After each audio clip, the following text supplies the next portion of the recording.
Hi hello అండి. Welcome to simple tasty food. మరి ఈరోజు నేను మీకోసం తీసుకొచ్చాను 90s కిడ్స్ వాళ్ళకి ఇష్టమైన తీపి జ్ఞాపకం కొబ్బరి మిఠాయి అండి. ముందుగా ఒక కప్పుతోటి కొబ్బరి ముక్కలు తీసుకొని పలుచగా అన్నీ ఒకే సైజులో ఇలా కట్ చేసుకోవాలండి. కట్ చేసుకున్న తర్వాత మంచిగా కడిగి ఇలా ఆరబెట్టుకోవాలి. జస్ట్ ఒక 5 మినిట్స్ పాటు ఇలా ఆరబెట్టుకోవాలండి.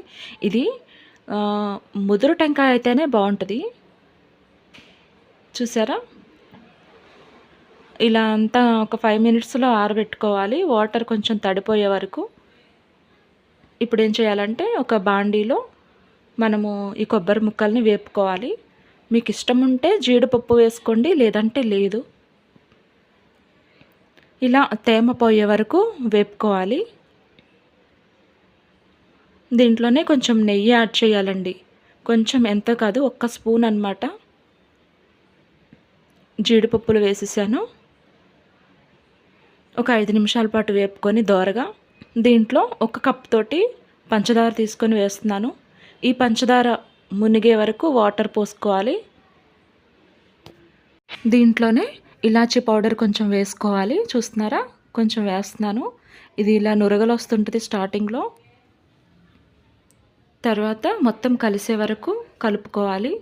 ఈ కొబ్బరి అనేది పంచదార పాకంలో ఉడికితే చాలా టేస్ట్గా ఉంటుందండి. ఇలా కలుపుకోవాలి. ఈ పాకం లేత పాకం కాకుండా కొంచెం ముదురు పాకంలాగా వచ్చే వరకు ఇలా మరగనివ్వాలండి. పక్కన ఒక ప్లేట్లో వాటర్ పోసుకొని దాంట్లో చెక్ చేయాలి. చూస్తున్నారా, నేను పాకం వేస్తున్నాను. ఇది చేతికి ఉండలాగా తగలాలి. ఇదేమో అవ్వలేదు ఇంకా. ఇలా ఉండకూడదండి. సో ఇంకొక 5 మినిట్స్ పాటు ఇలా మరగనిచ్చిన తర్వాత పాకాన్ని ఇప్పుడు మళ్ళీ ఇంకోసారి చూస్తున్నాను. చూడండి, ఇలా పడాలన్నమాట ఆ వాటర్లో. దీన్ని మనం కదిపితే ఇలా ఉండలాగా అవ్వాలి. ఇప్పుడు స్టవ్ ఆఫ్ చేసేసి వేరే ఒక ప్లేట్లో, మొత్తం వేడి మీదే దీన్ని వేరే ఒక ప్లేట్లో వేసేయాలండి. ఇది ఒక అరగంట పాటు మనం చల్లారనివ్వాలి. తర్వాత గట్టిపడుతుంది. తర్వాత మనము వాటిని చిన్న చిన్న పీసెస్గా కట్ చేసుకొని తినటమే.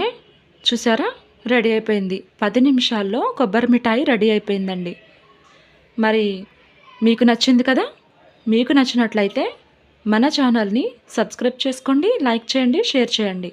నా నుంచి మీకు మరిన్ని రెసిపీస్ వీడియోస్ రావాలంటే బెల్ బటన్ క్లిక్ చేసి ఆల్ నోటిఫికేషన్ ఆన్లో పెట్టుకోండి. మరి మళ్ళీ ఇంకొక వంటకంతో మీ ముందుకు వస్తాను.